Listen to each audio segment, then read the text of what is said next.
I had to lay her down. That's probably the biggest lie that every rider who's ever dropped their bike has said. I had to lay her down. In this video today, I laid down my Street Glide Special on purpose so we can talk about how you can protect your bike in the event that you drop it. Now, for me, I've been riding for about 4 years, and during these 4 years, I have worked tirelessly on trying to improve my slow speed riding.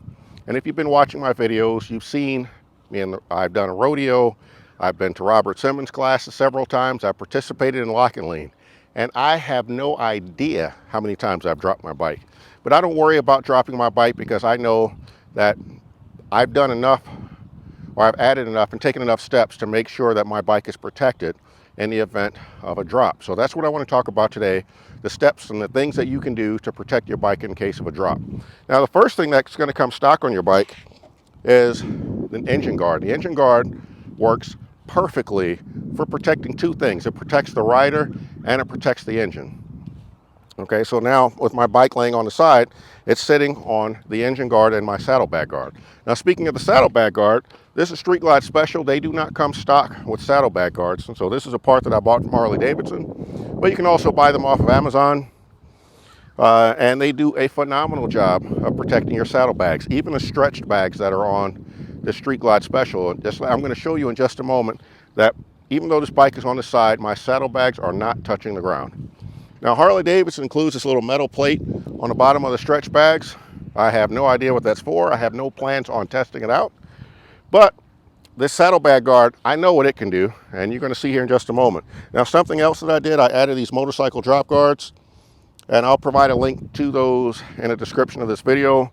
But they're on the saddlebag guard, the engine guard, as well as the primary, and that will protect the bike. That will help to protect the bike in the event of a fall, and also it's going to keep your bags off the ground. So let's take a quick look at the bags. As you can see, the bike is resting on the motorcycle drop guard here, and you have approximately maybe about a ½ an inch in between the bag and the ground. So my saddlebag guards and the motorcycle drop guards are doing their job. There's plenty of room here, and if I ever drop my bike, my bags are protected, and that's what I want. Now, there's several advantages for dropping or laying your bike down on purpose like this. One, so that you know that you can trust your saddlebag and engine guards. But the other thing you can do is practice picking your bike up, because the one thing you don't want to do is have to pick up this 850-pound motorcycle off the street in the middle of an intersection.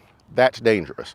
Dropping your bike while you're practicing, it's going to happen, but it's really not that big of a deal. So we're going to go ahead and pick the bike up, and we're going to get some practice in today. So picking the bike up, just going to go down low in the seat, low as you can. Grab your bars, your saddlebag, and we're just going to walk it back and stand it up. Make sure the kickstand's down. It's a piece of cake. And this is something that you need to know how to do. And if you never push yourself, if you never lay your bike down, you're not going to have an opportunity to practice this. And you saw how easy that was for me to pick it up. Now, once you drop your bike, your emergency flashes are going to stay on until you turn them off. You're going to actually have to turn the bike on and hit your emergency flashes to turn them off. And now you're all set. You're all set and ready to ride. And as you can see, there's no damage on the bike. My bike is fine, although there are a couple of scratches on it, but that's a whole story for another day. But the bottom line is, don't be afraid of dropping your bike. Test yourself, push yourself, try to become the best rider that you can, and do that slow speed training with Robert Simmons, with Lock and Lean, with Jerry Palladino, or wherever you decide to take it, so that you can ride your bike safely and do it without fear of dropping your bike and fear of damaging your bike. Because the reality is, anything that I can damage on this bike, I can fix it. It's pretty easy.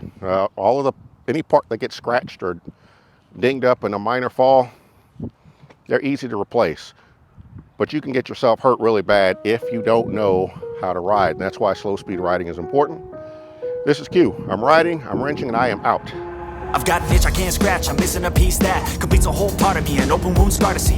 Everybody come here, gather round, welcome to the freak show, the best in town.